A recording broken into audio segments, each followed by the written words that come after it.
Hello, this is Lita for Lita Scrapbooking Life, and now we're going to make the flip-flop insert. So here's our mini scrapbook page. Here is the cool flip-flop insert that you can load up with all kinds of cool things. This is the piece that we're going to make today in this tutorial. So first things first, we're going to start out making this just square because it's really the easiest way to learn how to make these. And then once you learn how to make it square, you can actually make them rectangular other dimensions. But we're going to make it perfectly square to start with today. Since our pocket of our mini scrapbook page is 6 inches, we're going to make this one 5.5 square so that it just slides right down in there really easily. So since our whole thing is 5.5 inches, we need to start with some 5.5 inch patterned cardstock. Now this is some cardstock called out of a pack of paper called Life's Journey by Kay & Company. This pattern here, you can see this is the back side, and then it's got this kind of old newspaper look and postcards. And then this is some more out of the same stack, and it's got a pattern. These are all going to go in this mini scrapbook, but I'm just using these to show you for this one. Okay, so first thing you're going to do, cut 2 pieces that are exactly 5.5 inches square for each flip-flop insert. So I've got 4 flip-flop inserts in this mini scrapbook, so I've got 4 sets of these, and I'm using 2 different patterns and mixing and matching the patterns. You decide which one you want to be on the top. Now I love the florals. I think they look really good with the papers, the background papers. So I'm using the florals up. But you could use, you could put this pattern up. It would look equally as cute, so it's not going to matter. But you decide which one you want to go up. Okay, first thing, you're going to cut both squares exactly in half down the middle. Okay, exactly in half down the middle. Okay, so you can see I've done that with this set. Exactly in half. So since it's 5.5 square, it's 2 3/4 to the center. Okay, here's the other set that I'm going to be using. 2 3/4 to the center. Okay, you're going to cut both cards just like that. That's all the cutting you're going to do. So now you've got 2 pieces that are 5.5 long, 2 3/4 wide. Okay, that's it. Now you've got to do some scoring.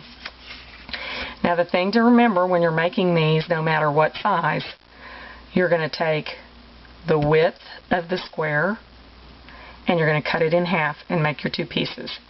Now you're going to take 1/4 from each side.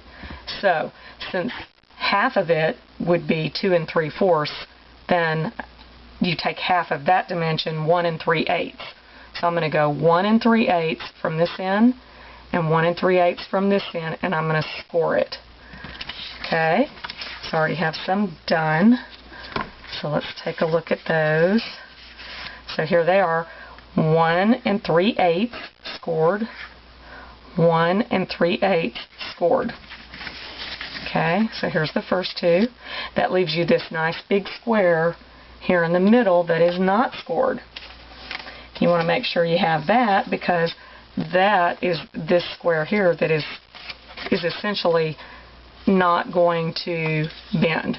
See how on each flip-flop you've got that nice square, okay? And you've got 1 3/8 that is actually bending each time. Okay, so you're going to score it. Score the other set. Now you're just going to take it, fold it kind of back and forth on the score because it's got to fold both ways for the flip-flops. Okay, it's got to fold both ways. Now here comes your big decision because you've got to decide what's going to be the front of your flip-flop because the back, the pictures aren't going to line up.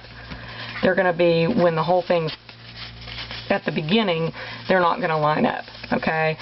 So you've got to make a decision right now. What is going to be the front, okay? Am I going to use my floral? Am I going to use this one? I've decided this is going to be my front. I want my floral to be my front. And I've got to decide.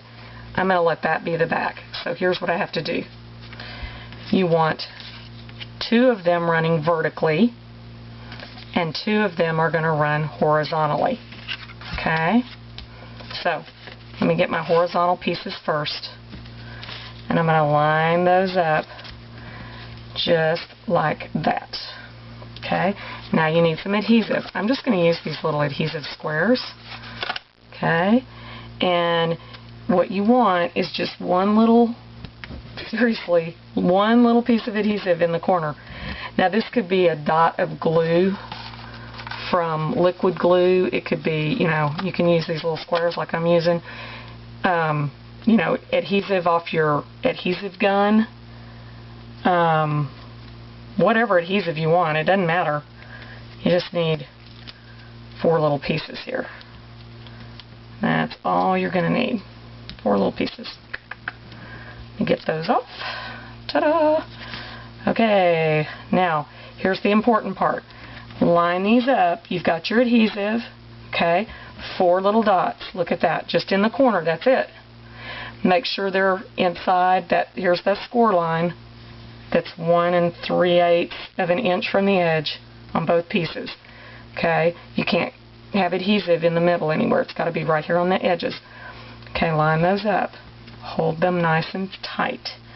Now you're going to bring in these pieces. Now, these need to go vertical.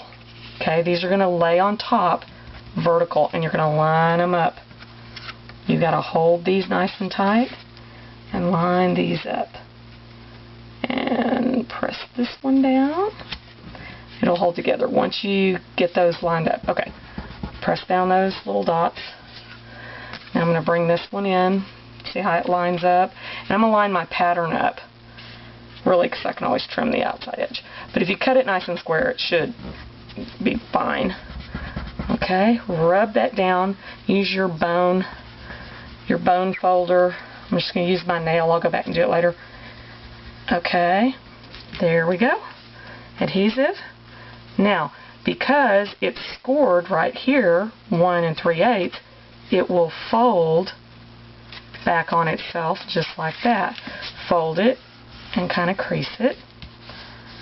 Okay, now you've got a place where you can put 2 pictures. You can do a little journaling. You've got a score here. Now it's going to fold on these score lines back this way, and the bottom's going to fold down. And now you've got a place where you can put 2 more pictures, some more little journaling or whatever you want. Now it's going to open back up. See how it's turning itself inside out? Now you've got room again for pictures and journaling, and you'll just, you know, you'll have to look at it as you flip it. And then you go back to the front. And that's it. That's your flip-flop piece. And the only thing that I've done any differently than this is I go and I take my Crop-A-Dile and I crop the corners and I ink the edges. I turn it, ink the edges.